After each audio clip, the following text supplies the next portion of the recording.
अस्सलाम वालेकुम, बिस्मिल्लाहिर्रहमानिर्रहीम।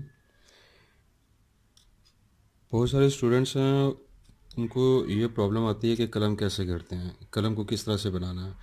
तो आपके लिए ये देखें, एक बांस की जो कलम है वो ही सबसे बेस्ट रहती है।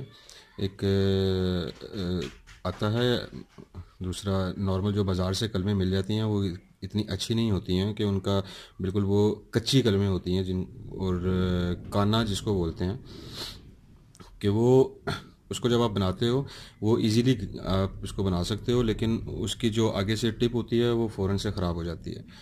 तो हम लोग जितने भी प्रोफेशनल लिखने वाले लोग हैं वो बांस की कलम को ही प्रेफर करते हैं।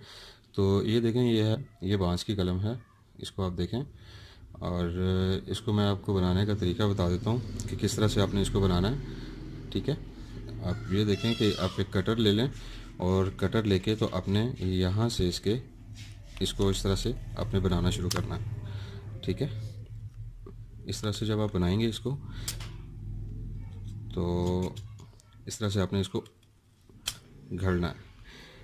कलम को घड़ने का तरीका जो है वो ये देख लीजिए कि ये इस तरह से आप कटर को रखेंगे और यहाँ से इस अपने अंगूठे के साथ में, थंब के साथ में आप इसको प्रेस करेंगे। इसको प्रेस करके आपने इसको इस तरह से घड़ना। जब आप इसको, आपको थोड़ा सा टाइम लगेगा इसलिए चूँकि ये बांस है, तो बांस इसकी अपनी जो स्ट्रेंथ है वो काफ़ी ज़्यादा होती है, इसको घड़ना इतना आसान नहीं है। तो घड़ते हुए आप ज़रा थोड़ा सा इस चीज़ का ख्याल रखें कि आपका हाथ ज़ख्मी नहीं होना चाहिए। बहुत सारे लोग हैं हाथ ज़ख्मी कर लेते हैं। ठीक है जी, ये देखें, आपने इसको इस तरह से घड़ लिया। थोड़ा सा इसको और आप ले लें। देखें, अब आपकी आहिस्ता आहिस्ता जो शेप है ना वो कलम की शेप बनती जा रही है। थोड़ी सी मेहनत करनी पड़ेगी, मुश्किल ज़रूर है, लेकिन आप जब इसको ट्राई करेंगे तो आपको बना लेंगे इसको।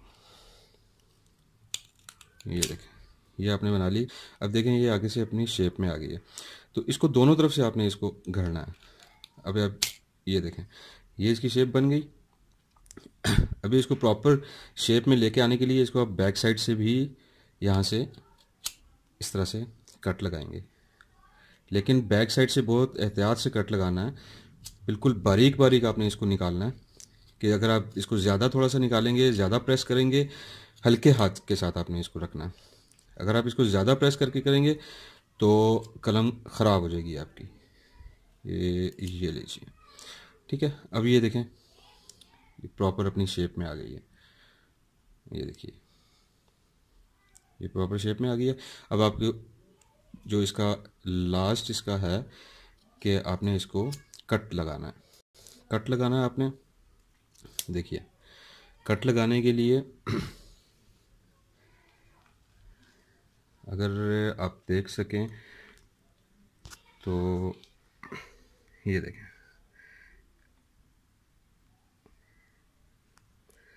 ये देखिए, इसको आपने किसी टेबल पे रखना है और इस तरह से इसको आपने कट लगाना है। ठीक है, थोड़ा सा तिरछा। ये देखिएगा कि नीचे कोई टेबल, कोई लकड़ी, कोई इस टाइप की चीज़ हो। ठीक है, ये आपका कट लग गया।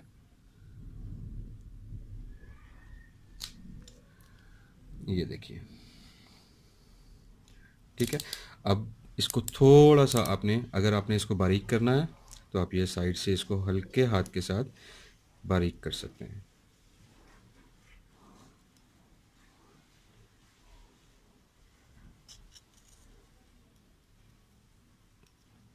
ठीक है, ये देखें जी, ये हमारी कलम बिल्कुल रेडी हो चुकी है। और अब इसका आप कट भी देख लीजिए कि कितना है।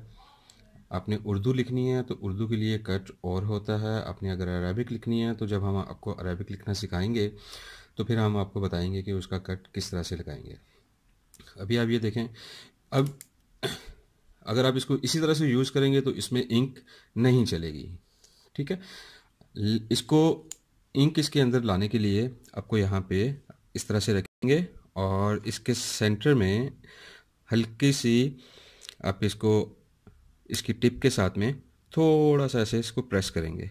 ठीक है, ये देखें, अगर आप ये देख सकते हैं तो इसके अंदर थोड़ा सा वो कट बन गया है।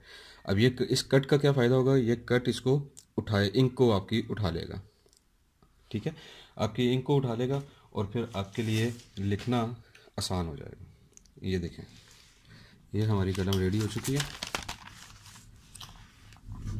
ठीक है,